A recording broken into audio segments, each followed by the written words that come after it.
22 अप्रैल 2025 जब कश्मीर के mini Switzerland में लोग एंजॉय करने आए हुए थे और हुआ एक टेररिस्ट अटैक।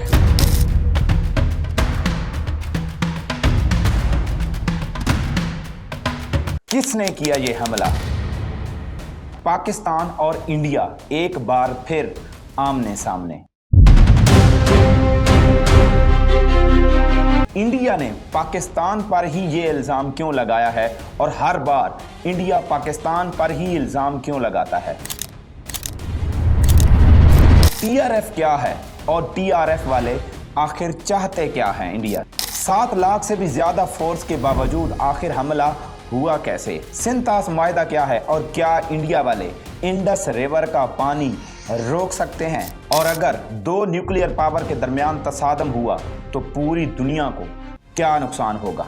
ये सब जानेंगे आज की इस वीडियो में। दोपहर 1:30 बजे का वक्त था और सियाह कश्मीर के एक बहुत ही खूबसूरत इलाके में एंजॉय कर रहे थे। खूबसूरत नज़ारों से लबरेज ये इलाका, जिसे बहलगाम के नाम से जाना जाता है, जिसे कश्मीर का मिनी स्विट्जरलैंड भी कहते हैं, ये इलाका इतना खूबसूरत और अट्रैक्टिव है कि इंडिया की फेमस मूवीज की शूटिंग भी इसी एरिया में हुई है, जिनमें सलमान खान की बजरंगी भाईजान और शाहरुख खान की जब तक है जान मूवीज शामिल हैं। 22 अप्रैल को सयाह दुनिया की तमाम फिक्रों से आज़ाद होकर इस इलाके के मौसम को एंजॉय कर रहे थे और फिर अचानक 4 से 6 बाइक पर सवार कुछ लोग आए और उन्होंने सयाहों पर अटैक कर दिया। इस हमले में 26 अफराद हलाक हुए और 12 लोग शदीद जख्मी हो गए। इन 26 लोगों में से 22 इंडियन टूरिस्ट थे, एक नेपाली था, एक अमाराती और 2 मकामी कश्मीरी लोग शहीद हुए। इस हमले की जिम्मेदारी टीआरएफ ने कबूल भी कर ली है। टीआरएफ का कहना है कि उन्होंने ये टेरर अटैक 2 वजूहात की बिना पर किया है। नंबर 1,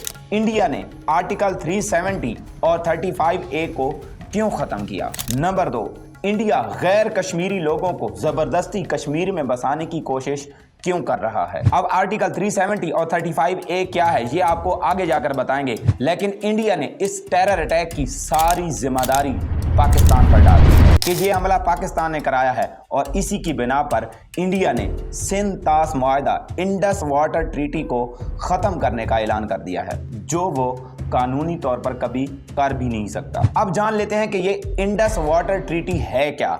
1960 में पाकिस्तान और भारत के दरमियान वर्ल्ड बैंक ने एक मुआहिदा तय किया कि ईस्ट रिवर, जिनमें सतलुज, ब्यास और रावी शामिल हैं, उन पर सारा का सारा कंट्रोल इंडिया का है और वेस्ट रिवर, जिनमें सिंध, जेहलम और चनाब शामिल हैं, इन पर कंट्रोल पाकिस्तान का होगा। लेकिन इंडिया महदूद हद तक बिजली बनाने के लिए इस पानी को इस्तेमाल कर सकता है और इसी को कहते हैं इंडस वाटर ट्रीटी। अब बात करते हैं कि क्या इंडिया दरिया सिंध का पानी रोक सकता है? क्या इंडिया के पास इतनी रिजर्वायर या इंडिया के पास इतने बड़े डैम मौजूद हैं कि वो इतने ज़्यादा पानी को स्टोर कर सके?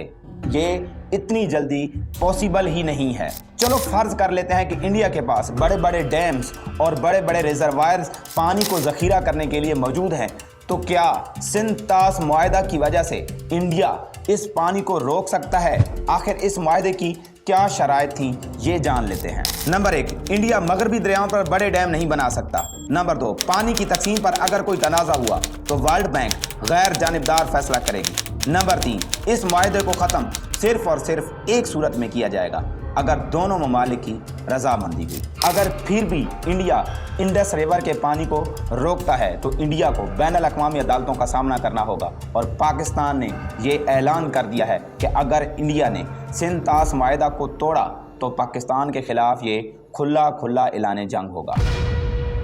अब बात करते हैं कि टीआरएफ ने जिन आर्टिकल को तोड़ने की बिना पर इस अटैक को तरतीब दिया है वो आर्टिकल कहता क्या है, और इसके लिए हमें जाना होगा पास्ट में।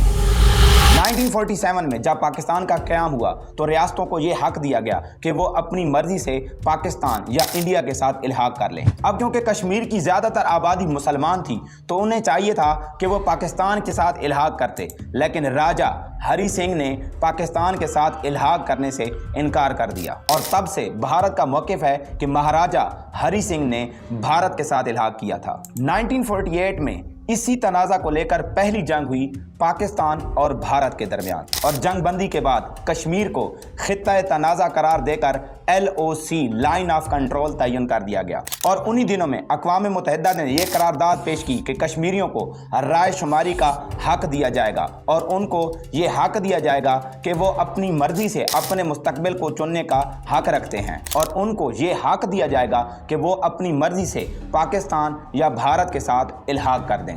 भारत ने आज तक इस करारदाद को पाया तकमील तक नहीं पहुंचने दिया। और फिर 1965, 1971, 1990, 1999, 2008 के मुंबई हमले, ये सब होता रहा, लेकिन कश्मीर का मसला वैसे का वैसा ही रहा। और फिर साल आया 2019 का, जब भारत ने कर्फ्यू लागू करते हुए आर्टिकल 370 का खात्मा कर दिया और कश्मीर को 2 हिस्सों में तकसीम कर दिया, जम्मू और कश्मीर और लद्दाख, जिसे पाकिस्तान ने गैर कानूनी करार दे दिया। आर्टिकल 370 के मुताबिक कश्मीर का अपना एक आइन, झंडा और खुद मुख्तार निज़ाम होगा।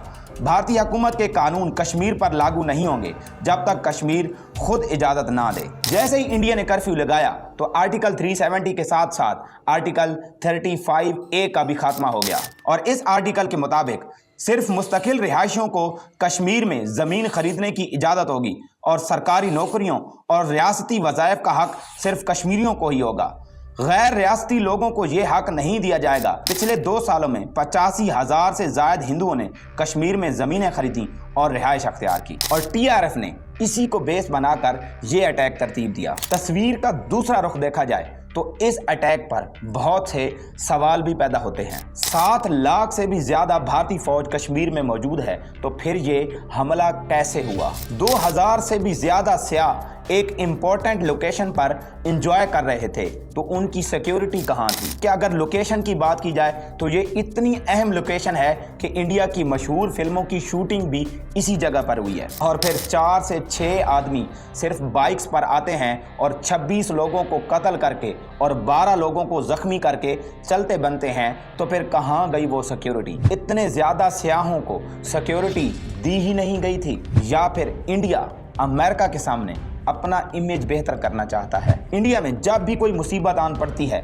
तो इंडिया सारा का सारा इल्ज़ाम पाकिस्तान पर डाल देता है और मुसलमानों पर डाल देता है। लेकिन किसी भी मज़हब से पहले इंसानियत होती है और इसी इंसानियत की खातिर एक मुसलमान उन सियाहों को बचाते हुए भी शहीद हुआ है जिसका नाम आदिल है। इंडिया हमेशा ऐसी ही बात करता है जिससे जंग छिड़ जाए, लेकिन अगर इंडिया जंग ही चाहता है तो फिर ये ना तो 1965 है और ना ही 1971, ये 2025 है और पाकिस्तान और इंडिया दोनों न्यूक्लियर पावर हैं। अमेरिका और चाइना के दरमियान पहले से टैरिफ वॉर चल रही है, वो पहले से एक दूसरे के आमने सामने हैं। और अगर इंडस रिवर का पानी बंद हुआ तो चाइना भी इन्वॉल्व होगा, क्योंकि इंडस रिवर का कुछ पानी तिब्बत से भी गुजरता है। और इंडिया और चाइना के दरमियान ब्रह्मपुत्रा डैम को लेकर पहले से तनाज़ा चल रहा है। तो फिर इंडिया, पाकिस्तान, अमेरिका, चाइना, अगर ये जंग होती है तो फिर नुकसान सिर्फ इन 4 ममालिक को नहीं